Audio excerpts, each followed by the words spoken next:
Welcome to the Guppy Fish Paradox, Part 2. What Facebook does not want you to know. Now, the reason I titled that is because I recorded this video already, and somehow it got deleted. Well, actually, that happens every once in a while. So I'm pretty sure Mark Zuckerberg is okay with me sharing this information with you. But just in case, I would really pay attention and make me take notes, because you never know. Maybe this is like private information that nobody's supposed to know, okay? So, in the previous video that I have about the guppy fish, in case you haven't watched it, and you should watch it, right? I talked about the female guppy fish. If I'm trying to draw a fish here, so there's the guppy fish, and so the female guppy fish is looking around to see where the males are, right? And the males are over here someplace.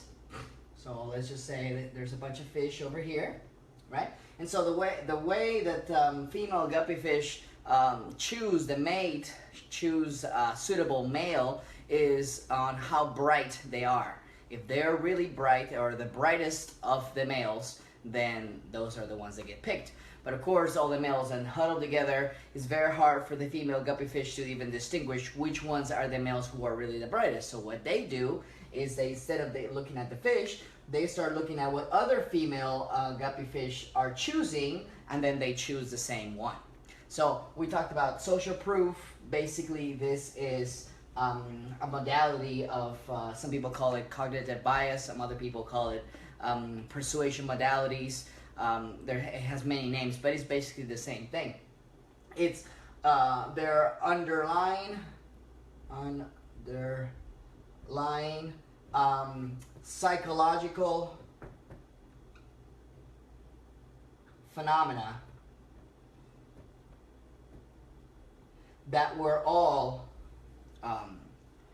we all use, because it's helpful, right? It's helpful to be able to instantaneously know which way is the right way to turn on the street, okay? So the reason I'm doing a part 2 is because I got a lot of requests from people saying, okay, well, you're telling me maybe I'm choosing the wrong thing, or, you know, what are the ways in which we can determine if whatever we choose is the right thing, or a helpful thing, or you know, a good decision versus not, okay? So that's what we're gonna talk about today. I'm gonna basically outline 2 principles that you can use now. Before I describe the frameworks, the principles, think about this. This is a question for the ages. I mean, really. How do I know I'm making the best decision? I mean, that has to be right up there with, where do we come from and what happens after we die? I mean, it's a huge question. If you were able to accurately answer it and know every time, man, you would be ahead of a lot of people. However, there are ways, there are things that make decision easier. So we're going to talk about those, okay? So let's talk about how we make a decision. So, well, maybe the first thing we need to talk about is basically you have 2 choices. This is no choice. And then this one is choice. So that's the first choice you have to realize, okay? So basically, this seems obvious, and of course a lot of things that we talk about are obvious, but just because something is obvious doesn't mean, or simple doesn't mean it's easy. Those are 2 different things, okay? So the first thing is, a lot of people, because of choice represents all these problems, what they do is they say, well, I'm not gonna choose, I'm just sort of gonna go, and I wake up and I live a day, and that people are, most of the time, a lot of people, unfortunately, in our society, and I know you know many of these, are they wake up every day and they think, how can I get through the day? Really, we should be thinking about what can I get from the day. That's a much better framework of thought. But let's say that we're all in this little space that we are in. Let's say that we are going to make a choice. Okay, we decided that we're not gonna be the non. Now, by the way, when you decide not to make a choice is made for you. So you make choices regardless. So it's better to be on this side. Okay, so let's say we established that. Let's say we said, okay, I'm going to be the one that makes the choice. So how do we make a choice? How do we make choices? Okay, now also let me also say, just because I talk about these things does not mean that I'm a master at doing it perfectly. I make tons of mistakes all the time. These are just some of the tools that I use, that I've learned, that I've found helpful, that somebody taught me, and so I'm teaching you guys. Really, a lot of times I'm making these videos really for myself, but I'm also giving a lot of value, and a lot of people are commenting, so I appreciate that. Thank you. Actually, I got this guy who said, you know, that he was doing this.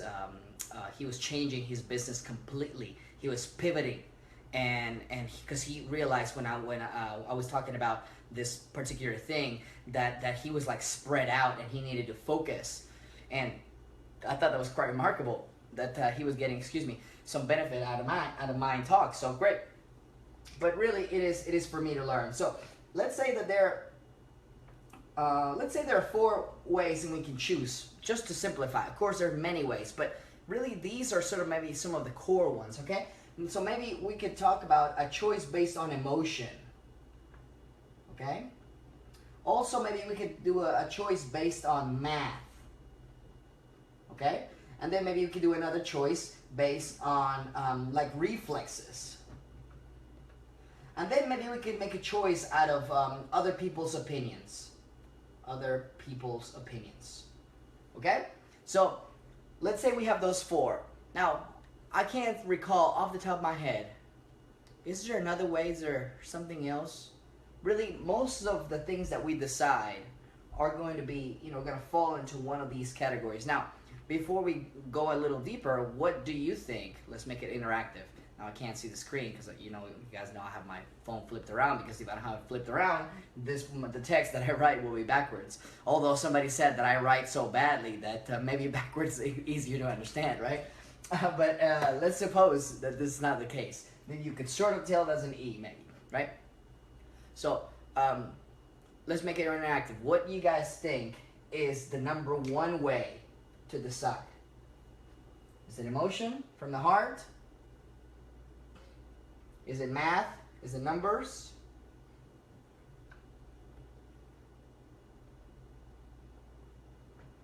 Is it reflexes? Right, like a knee-jerk reaction? Or is there opinions? Right? Let's say that's a speech bubble. Okay? Which one is it? Well, as you can probably, if you work it out in your mind, none of these are bad, so to speak, right? Like, you know, one of a good friend of mine lives in Australia. She once I made a different video about metrics, and I compared using metrics for statistically significant data on something, and then I compared it with dating, which I usually do. And so she said, "Oh, Gabe, I know what I'm gonna do. I'm gonna not be emotional about my dating. I'm gonna just use math." And so she was illustrating, yes, a deficiency that, you know, math gives you a lot of good information, but, you know, maybe you don't want to necessarily use math to figure out who you're gonna marry. But actually, it's not a bad idea, and we'll talk about a little bit more about that. So mostly, you probably use your emotion, right? It's important. Emotion, it plays a role. As a matter of fact, most of the things that we decide, really all the things we decide, are emotional first. We are emotional creatures first, and then we use logic to rationalize that emotion. But let's say that there are legitimate ways in which we use emotion to make the right choice. Of course, there are other ways in which we use emotion to make the totally wrong choice too, right? So that's one way. And then math, of course, we use math to decide. You never want to get, I remember I heard this guy say this comparison. It was really funny to me. Can you imagine walking up to a plane, right? And you getting up on a plane, and then the lady that's receiving you in the plane, she says, "Welcome. This plane was built with the best gut feeling that we had," right? I'll be getting off that plane, right? The gut instinct, this, you know, or reflexes, or whatever you want to call it, did not take man to the moon. Okay, some people say that we didn't really go to the moon, but let's say it doesn't create engines, gut feelings, right? It's math. You want the engineers to build that so that you know that it's safe. You don't want to go off on reflexes, right? So, but at the same time, if you have if you're driving down the road and let's say somebody cuts in front of you, you can't sit there and go, okay, let me take out a piece of paper and I'm gonna pull out try to develop this equation of whether I should swerve, whether I should slow down, whether I should speed up. It doesn't work, right? You got to decide right then and there. So the rear reflexes, they help there, right? And then other people's opinion also. There's the ancient saying, go to war with a multitude of counselors. So many times we do want a lot of different people's opinion on things to be able to make the right choice. So they're all important, right? Now, if I had to choose which one is the most important, which one would give us the best choice, which one do you think I would choose? Maybe you're right, maybe you're not, but I would choose math. And in a different talk, I talk about Kant's truth.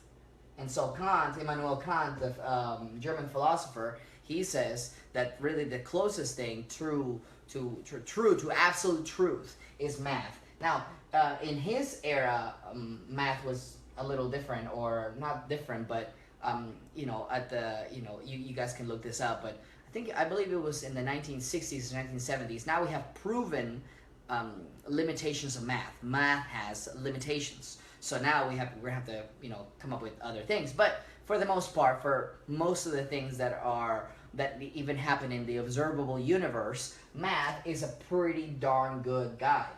And one of the biggest tragedies in our society as a whole, and not only in this country, but in many countries, even in the country where I'm from, in other people that that I talk about when I travel and when I meet people from all over, is you say this word math, and I'm sure a lot of you actually probably scroll down your news feed, or you say, oh my gosh, Gabe is going to talk about math.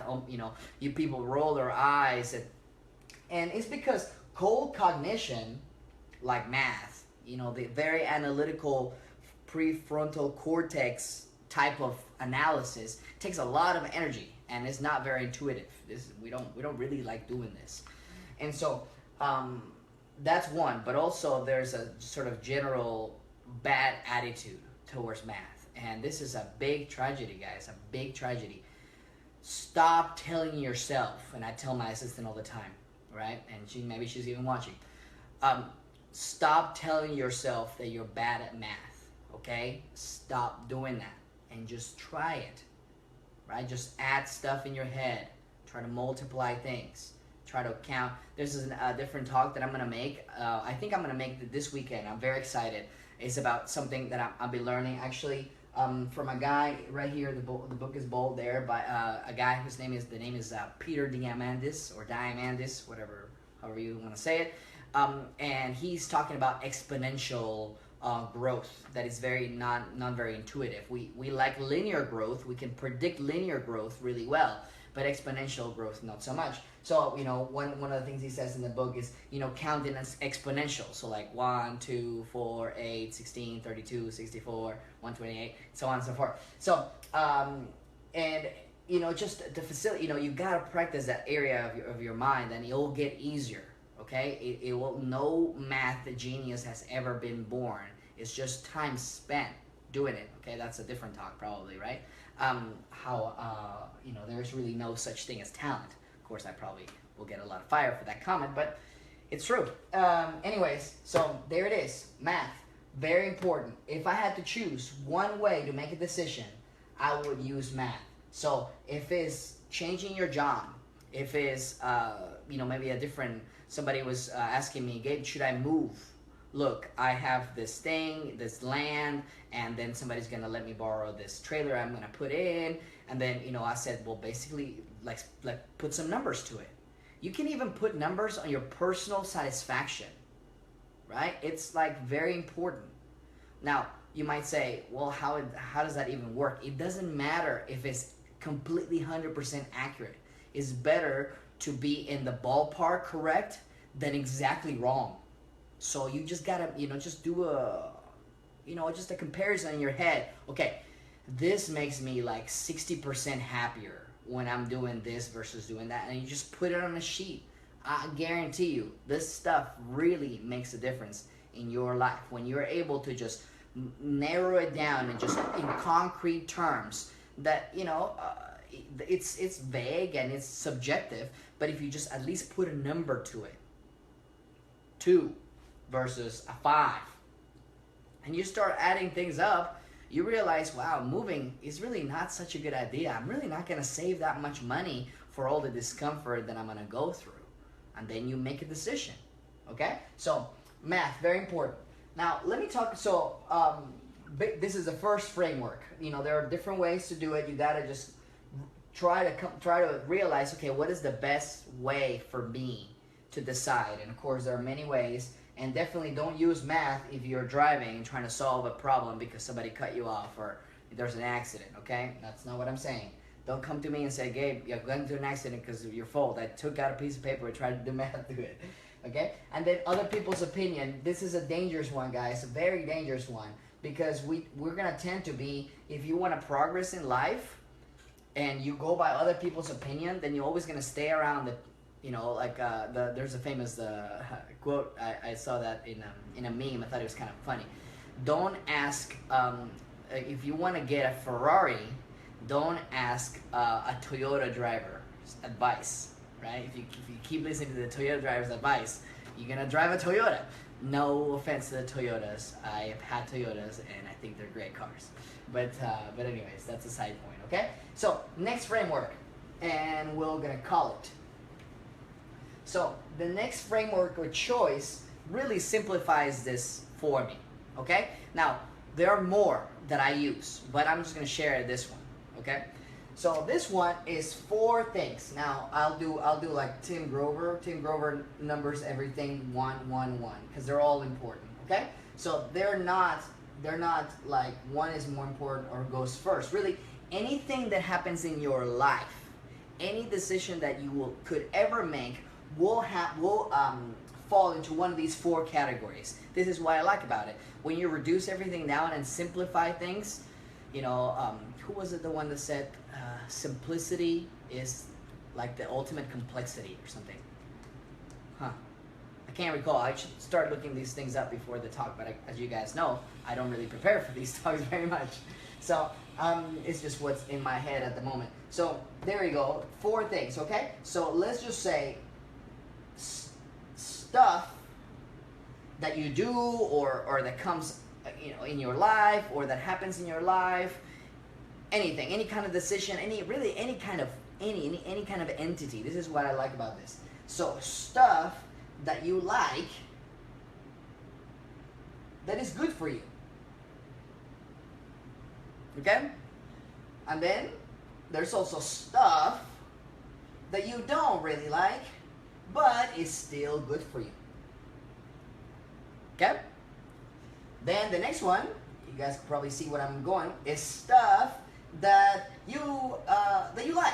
Yeah, it's fun, but is not good for you, okay? And then stuff that you don't like that is not good for you. Okay, just think about this. This like simplifies everything. Like I like using this a lot, because the secret, the money, or let me just say the money, because some people say, "Oh, Gabe, you always talk about money," but it's just money is just an easy way to put value on things. Okay, money is just scarce resources. If you can acquire more scarce resources, then you know you have an advantage. But you know it doesn't have to be money. It could be love. That love, you know, could be a scarce resource, or you know, friendship. That could be a scarce resource, or it could be, you know, the key. The key. Let's just call it the key. The key to open the lock exists in these 2 areas, right?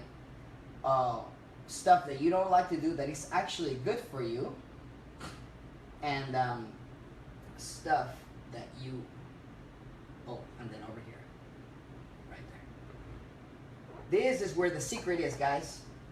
Right there. Okay? Why?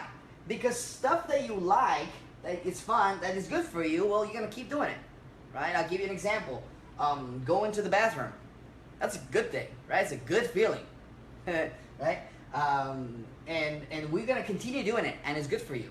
Your body, your brain gives you, endorphins, gives you probably dopamine, and tells you, yes, do keep doing this. This is the right thing. You're doing the right thing, and so keep doing that right thing. Right, regulate yourself. Good idea. Okay, but stuff that you don't like to do that is good for you. Maybe eat healthier, or maybe exercising. For some people, it's hard. Maybe saving money, or like really, applying it. For a lot of people, reading is a big problem, right? They have this thing, or math. Oh, I hate it, but it's actually good for you, right? We talked about that. So that's a big issue. You gotta be able to do this, okay? Now, also, stuff that you like, that you're excited about, yeah, cool, man, this is awesome, but it's not good for you, okay? This is a big key too, guys, because, see, like, don't squander your resources. Don't, maybe it's time. People tell me, oh, man, I just don't have any time. And then I'm like, well, how many hours of TV do you watch a week, right? I can tell you, some of you guys know that I love football, soccer, right? And and I watch my Real Madrid games every week, and so I may watch maybe an hour or a couple hours of TV a week, at most. Really, that's it. And there are many weeks that I don't watch any TV anymore. I used to watch a lot more, but there are things that are more important to me. So again, very important to do that. So this is the secret, guys. You want to know how to make good decisions, how to make good choices? Definitely use math, every time that you can. If you have a business, don't go reflex, like a knee-jerk reaction to stuff like your marketing decisions, or who you should hire. Oh, well, I really like this person, right? Emotion. Well, really think it through.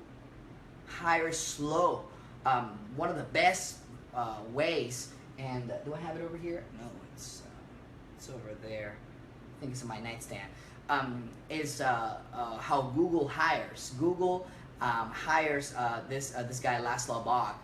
He is the top. I think it's people management, people development, in Google. And one of the model that they adopt a university model in which they hire in a committee. They form a committee and they hire based on a group opinion. So again, see what we talked about, other people's opinion. If you have a bunch of people who are smart, who are working in that department, that's a good way to maybe hire somebody, instead of just, like most people, I'm sure if you've recently gotten a job, or you're familiar with the process of an interview, you go to one person and that person is your boss, and that person hires you or doesn't hire you. And this is a completely bad way to hire. You know why? Because most of the people that person hires are going to be very homogeneous, because they're going to be very much or very to the same kind of cut as the person who's doing the hiring, because that's the person who's doing the hiring. So it will take away from a lot of the variety and a lot of the, you always need, creatives, and you always need practical, analytical people. You always need, people who are, who are gonna get things done, or have a lot of energy. You always need a lot of intuitive, sensitive types. You need all those in a group to be really strong in all areas. Not just, I had a job for a long time where the majority of the people there were very analytical. They were very numbers, checklists, and so if you worked the same way they did, they thought, oh, this person is very efficient and he's very good at what he does. But if you were different than that, maybe you were very energetic, or maybe you were creative and just kind of a little bit eccentric, they thought, well, that's not it doesn't help the company. But in fact, it does.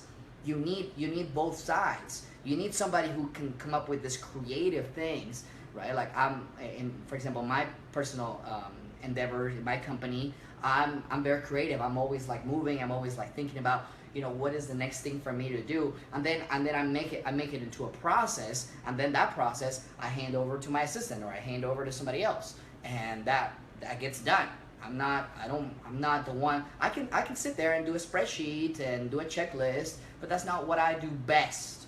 What I do best is think outside of the box and just combine different things. One of the reasons I read many books at one time, because if I bring them all together, they help my creativity. So basically that's it. And so if you do this, guys, if you really think about the stuff that you don't like to do but is good for you, and think about the stuff that you like to do but is not good for you, this will solve, I'm venture to guess, something like 99% of any bad decisions that you make. Now, you're still gonna make bad decisions because we're emotional, because maybe you won't have enough time, and we talked about bounded rationale a couple weeks ago. So there's limits to how much information you can obtain, and what the information available it is. Of course, it's less and less these days, but still there are limits, and you're still gonna make mistakes. But if you have at least some tools, some frameworks of thought,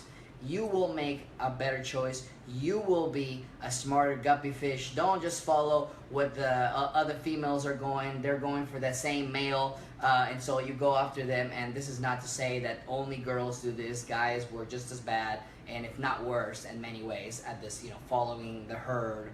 And many times it's not bad, but in many other times it is. So how do we know? How do we make a better choice?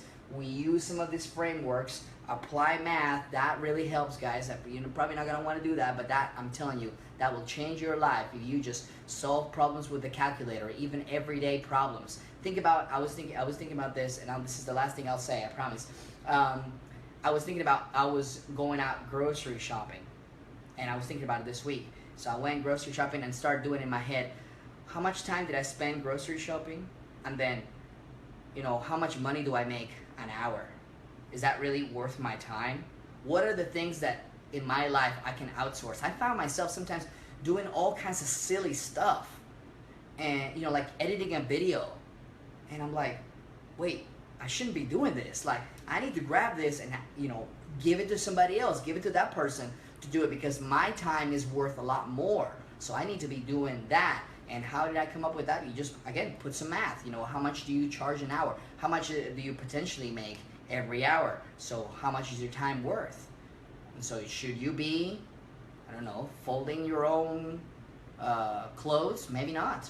Maybe somebody else needs to do that, so that you can focus on doing whatever. It doesn't mean you're superior. It doesn't mean you're better. It just means that everybody has a job for the whole team to work, okay? So think about these frameworks. Be a smart guppy fish. Don't just follow the herd. Know why you're making the decisions and when to make them, okay?